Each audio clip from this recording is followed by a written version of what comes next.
Hello my dear students. तो अभी अपने सारे जितने भी कॉन्सेप्ट थे ना उसको अपने कवर अप कर लिए। नेक्स्ट अपने चलते हैं कन्वेंशंस के ऊपर। तो अपने पास तीन मेन कन्वेंशंस है, अकाउंटिंग कन्वेंशंस बोल सकते हैं, जो कि एक प्रथा, एक कल्चर के हिसाब से चलते आ रहा है और अपने आगे भी करते जाएंगे। ठीक है, and it makes a sense with what we are doing. तो यहाँ पर अपने पास तीन अकाउंटिंग कन्वेंशंस है, जिसको अपने बोलते हैं convention of full disclosure, convention of materiality, convention of conservatism. ठीक है, ये तीनों कन्वेंशन गाइडलाइंस है based upon the custom and tradition and culture, you can say, okay, और the general agreement and all. Now the point is we will be taking first two convention, जिसको अपने कभी कभी कंसेप्ट भी बोल देते हैं, so don't get confuse. Concept भी बोला जा सकता है, but then because it is a concept, concept मतलब क्या, एक पार्ट ऑफ नॉलेज टाइप का, उस सेंस में इसको कंसेप्ट भी बोलते हैं। ओके, बट देन यदि मोर टेक्निकल टर्म यूज करें तो this is a convention of full disclosure and convention of materiality. ठीक है, तो now in today's video we will be discussing the above two, and in the next video we will be discussing the convention of conservatism and we'll end with all the accounting principles. तो चलिए शुरू करते हैं। Sir convention of full disclosure जो है ना, convention of full disclosure में बोला जाता है कि each and everything is to be disclose, each and everything. Account जब कर रहे हो ना, जहाँ पर पैसा का लेना देना है, इतना इंपॉर्टेंट चीजें, आदमी जब पैसा इधर उधर होता है ना, सुसाइड कर लेता है, each and everything is to be disclose. तब जाके जब कोई भी एक कंपनी है ईच एंड एवरीथिंग डिस्क्लोज करता है, इज टू बी डिस्क्लोज, तब जाके अपने उसका जो फिनेंशियल इंफॉर्मेशन है उस पर अपने क्या कर सकते हैं, रिलाई कर सकते हैं। Each and everything has to be disclose, trust me. Okay, यदि ये डिस्क्लोज नहीं हो पाता है देन आदमी उस फिनेंशियल इंफॉर्मेशन के ऊपर ट्रस्ट नहीं कर पाता है।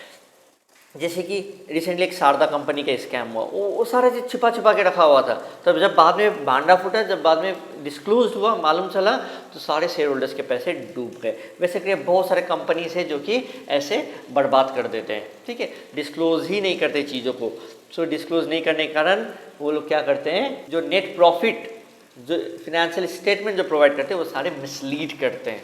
ठीक है, so this convention says that कि अकाउंट्स में each and everything is to be disclose, चाहे वो कोर्ट का पेंडिंग केस भी क्यों ना हो। आप जर्नल एंट्री नहीं कर पा रहे, कोई दिक्कत नहीं, आप फुटनोट दे दो, लेकिन डिस्क्लोज करो। कोई कंटिंजेंट लायबिलिटी है, फुटनोट दे दो, आप डिस्क्लोज करो। आपका कोई केस पेंडिंग है कोर्ट में, हारने का या जीतने का जो भी चांसेस है, आप उसको फुटनोट में दे दो, उसको भी, क्योंकि आपको डिस्क्लोज करो। उसके बाद आगे आपका जो इन्फॉर्मेशन देखेगा उसके ऊपर वो रिलाई करेगा कि आगे वो डिसीजन ले या ना ले। It has to be fully disclose, each and everything. एक छोटा सा 1 रुपया भी खर्चा हो उसको भी डिस्क्लोज करो, 50 पैसा भी खर्चा हो उसको भी डिस्क्लोज करो, एक इरेजर खरीदते हो उसका भी डिस्क्लोज करो, 2 रुपया खो गया उसको भी डिस्क्लोज करो। ठीक है, each and everything is to be disclose. This is what it is said that convention of full disclosure. आप जा रहे थे, आपने 1 रुपया किसी को डोनेशन दे दिया, 1 रुपया का डोनेशन भी लिखो, 1 लाख का डोनेशन भी लिखो। ठीक है, सब कुछ लिखो, सब कुछ डिस्क्लोज करो। वेराज जो दूसरा कन्वेंशन है, कन्वेंशन ऑफ मटेरियलिटी, ये ठीक कॉन्ट्राडिक्ट करता है ऊपर वाले को। इट इज एन, एक हिसाब से बोलो, is contradicts the above, contradicts the above. ये बोलता है मटेरियल इंफॉर्मेशन मतलब क्या, मटेरियल मतलब इंपॉर्टेंट, मटेरियल मतलब क्या, इंपॉर्टेंट। ठीक है, ये बोलता है इंपॉर्टेंट चीज़ों को करो, सब कुछ छोटे छोटे चीज़ों को, 1 रुपया 20 पैसा 10 पैसा, 1 रुपया का डोनेशन, ये पेन खरीदा, रेड पेन के लिए अलग एंट्री, ग्रीन पेन के लिए अलग एंट्री, इरेजर के लिए अलग एंट्री, ये सब करते जाओगे ना, बाप रे माथा चकरा जाएगा तुम्हारा। उतना करने का दरकार नहीं है। इट इज़ इमटेरियल, वो कुछ बहुत ज़्यादा ये सब चीज़ें अफेक्ट नहीं करते हैं। आप पेन, रेड पेन के लिए अलग अकाउंट, ब्लू पेन के लिए अलग अकाउंट, इरेजर के लिए अलग अकाउंट, उतना दरकार नहीं है। That is immaterial for us. ठीक है, आप एक काम करो, ओवरऑल एक स्टेशनरी में डाल दो। आपने 1 रुपया डोनेशन दे दिया, 50 पैसा खो गया, मिसलेनियस एक्सपेंसेस बोल के डाल दो, उतना आपने कोई माथा नहीं लगानी है सब छोटे छोटे चीज़ों पे। ठीक है, जो इंपॉर्टेंट है, करोड़ों करोड़ों का जो ट्रांजेक्शन है, लाखों लाखों का जो ट्रांजेक्शन है, जो इन्फॉर्मेशन जो कि एक उस बिजनेस के लिए इंपॉर्टेंट है, वो चीज़ों को आप क्या करो, उसको फिर रफा दफा miscellaneous receipt, miscellaneous expenses, okay, उसको एक मतलब लमसम करके हिसाब मत कर देना, उसको एकदम प्रॉपर्ली डिस्क्लोज करना।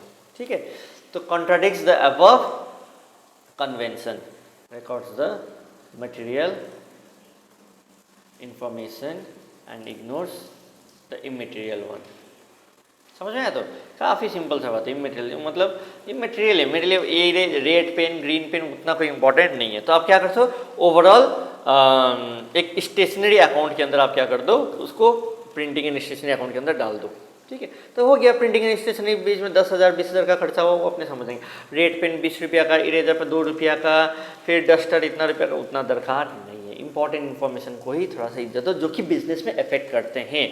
आपने 10 लाख का मशीन खरीदा, हाँ लिखो machinery account debit to bank account, या वेंडर से खरीदा तो लिखो उसको। ठीक है, लेकिन छोटे मोटे चीज़ों को लिए उतना, इमेटेरियल चीज़ों के लिए जो कि बिजनेस में बहुत ज़्यादा इफेक्ट नहीं होता, उतना उसको टेंशन मत लो। ठीक है, तो ये क्या कर रहा है, कॉन्ट्राडिक्ट कर दिया ऊपर वाले जो कंसेप्ट में। ऊपर वाला बोल रहा है सब कुछ करो, नीचे वाला बोल रहा है थोड़ा इंपॉर्टेंट मटेरियल को ही करो।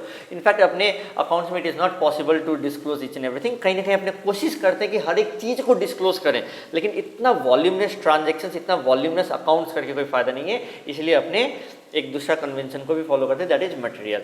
तो इसलिए ये दोनों कन्वेंशंस को ना हम साथ में पढ़ाना चाह रहे थे। इसलिए दोनों कन्वेंशन, दोनों फुल डिस्क्लोजर कंसेप्ट बोलो या कन्वेंशन बोलो, इसको अपने क्या करें, साथ में डिस्कस किया। क्लैरिटी भी आया कि क्या है क्या नहीं है। आगे जो नोट्स में लिखना है आपको ये स्क्रीन में दिख रहा है, आप यही चिपका दीजिएगा।